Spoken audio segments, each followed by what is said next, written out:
After the Muslim armies spread from Saudi Arabia in the 630s and the 640s, they began to conquer land belonging to the Christian Byzantine Empire and others. About 400 years later, the Crusades started. Now this marked a 200-year period of attempted reconquest to control the so-called Holy Land. Now the First Crusade was the first of a series of so-called religious wars, an oxymoron in itself. It was initiated, supported, and directed by the Latin Church.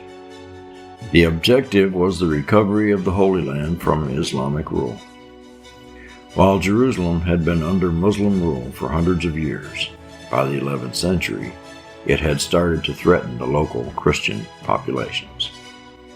The earliest initiatives started when the Byzantine Empire asked for help.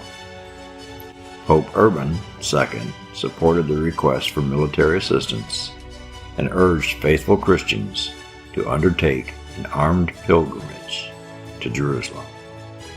It's a lot to ask. Mobs of predominantly poor Christians, numbering in the thousands, were led by French priests into battles. And this is what became known as the People's Crusade. It passed through Germany and participated in wide-ranging anti-Jewish activities, including the Rhineland massacres. History says it was conducted by mobs of French and German Christians in the People's Crusade. These massacres are often seen as the first in a sequence of anti-Semitic events in Europe that culminated in the Holocaust.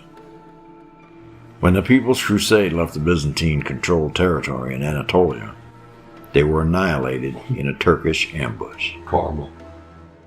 Go figure.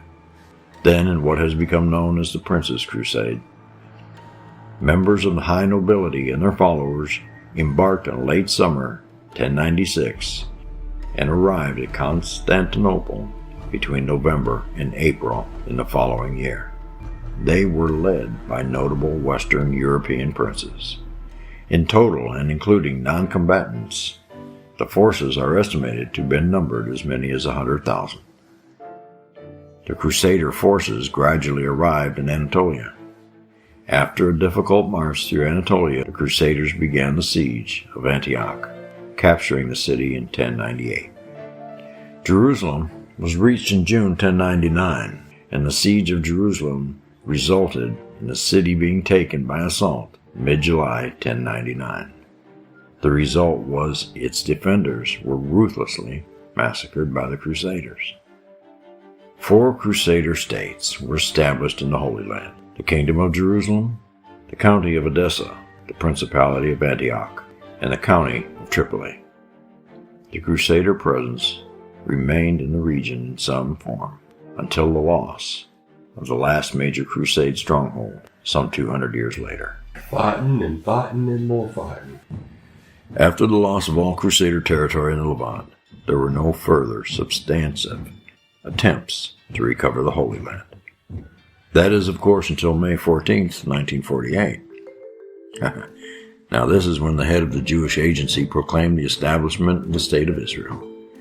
U.S. President Harry S. Truman recognized the new nation on the same day, and the Arab-Israeli War of 1948 also broke out that same day, when the 5 Arab nations invaded territory in the former Palestine.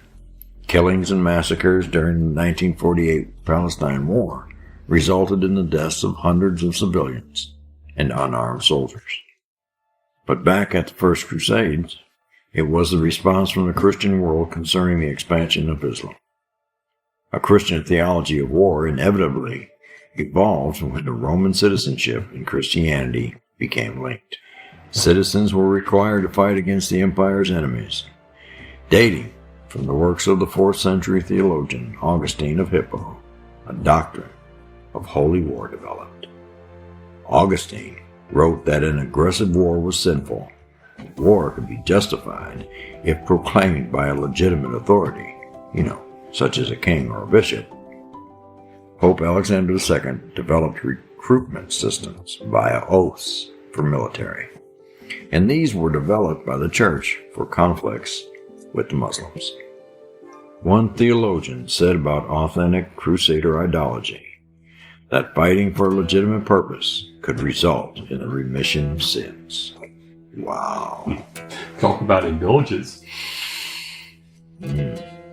Nobody said anything wrong with that. It is estimated that 10 million people possibly died during the Crusades. This includes soldiers, travelers, merchants, and other related casualties. Deaths resulting from the First Crusade, on average, are roughly half the total death toll over the 200-year period. This, unfortunately, is only the tip of the iceberg when it comes to the violent, brutal history of peaceful religions.